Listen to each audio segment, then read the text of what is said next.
सिंधु जल समझौता क्या है, इस पे थोड़ी अपनी राय दीजिए। बिलावल ने कहा कि अगर सिंधु में जल नहीं बहेगा तो भारतीयों का खून बहेगा। हाँ, तो जान लेना जरूरी है कि हाँ, सिंधु जल समझौता क्या है। क्या है? सिंधु नदी जल समझौता 1960 में हुआ था जी, और यह विश्व बैंक की मध्यस्थता में हुआ था। यानी मध्यस्थ बना था बीच बचाव का, दोनों देशों को समझौते के टेबल पर बैठाने वाला विश्व बैंक नामक जो संस्था है वह बनी थी और यह 1960 में कराची में संपन्न हुआ था। जी, आपको जानकारी होगी कि सिंधु और सिंधु के अलावे जो पंचनद है जी। वह मिला करके सिंधु नदी तंत्र बनता है। अब आपको लगता हो कि कौन कौन सी नदी है? जी, तो एक तो सिंधु नदी है, दूसरा जो है झेलम नदी है, चिनाब नदी है, रावी है, ब्यास है, सतलज है। जी, इन नदियों का समूह है। और इसे अगर देखें तो ऊपर से अगर देखेंगे तो पश्चिम की तरफ जो 3 नदियां हैं, सिंधु, झेलम और चिनाब, इसको पश्चिमी समूह, सिंधु का पश्चिमी नदी तंत्र समूह कहा जाता है। और बाकी के जो इधर 3 पूरब की नदियां हैं जिसमें ब्यास है, सतलज है और रावी है, इन्हें सिंधु नदी तंत्र का पूर्वी नदी तंत्र समूह कहा जाता है।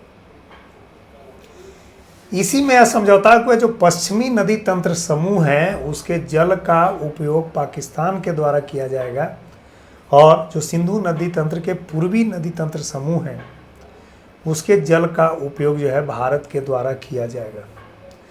यानी सिंधु नदी तंत्र के जो पश्चिमी नदी तंत्र है उसके जल का पूर्ण और संपूर्ण उपयोग जो है पाकिस्तान के द्वारा किया जाता है। भारत ने ऐसा उदार समझौता कर दिया। ऊपर से 3 नदियां हैं उसका जल भारत उपयोग करेगा, ऊपर से 3 नदियां जो पश्चिम से उसका जल पाकिस्तान करेगा, नीचे की 3 नदियां का जल हाँ भारत के हिस्से अब में आप समझिए कि उन 3 नदियों का जो जल है वह है 99 क्यूबिक मीटर। जी, और जो पूर्वी सिंधु नदी तंत्र के पूर्वी नदी तंत्र का जो जल समूह है नदी समूह का जो जल की मात्रा है वह है 41 क्यूबिक मीटर। जी, यानी लगभग आधा की स्थिति है।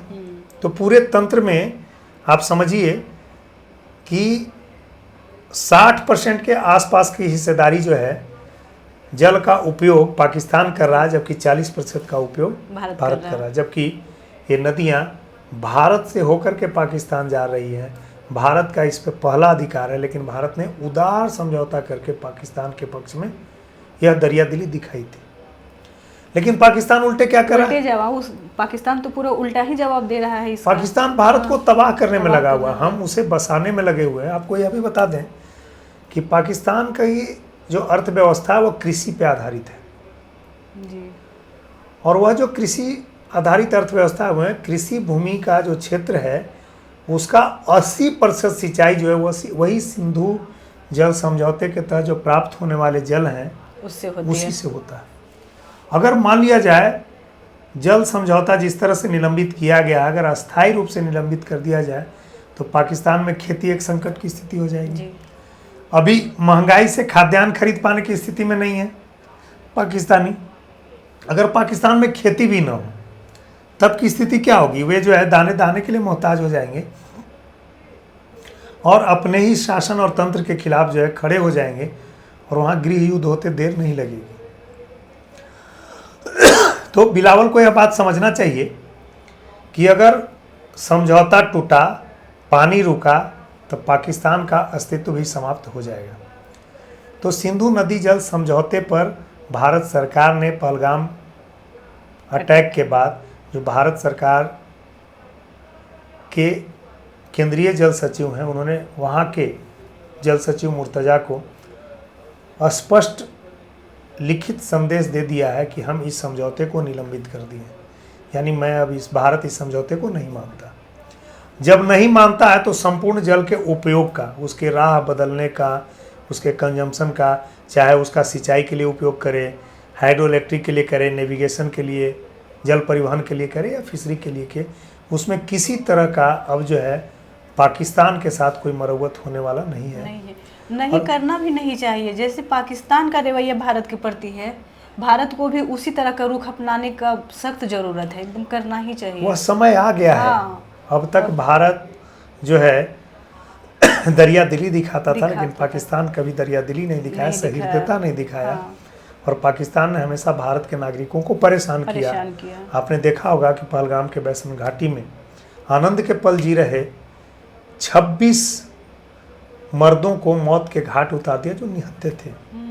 वो भी आप पूछ करके धर्म या पाकिस्तान का पुराना भी इतिहास उठा कर देखा जाए तो सब इसी तरह का रहा है। आज मैं त्राल घाटी का इसी क्रम में, रिसर्च के क्रम में, त्राल में एक जो 90 के दशक में घटना घटी थी, रेप वाली घटना, कैसे आतंकी जो पाकिस्तान समर्थित आतंकी हैं वे कैसे हिंदुओं पे कहर 90 के दशक में बरताए थे। एक ट्रक ड्राइवर के घर में, तराल वो जगह है, मैं नाम लेना किसी का उचित नहीं समझूंगा, वहाँ आतंकवादी जाते हैं।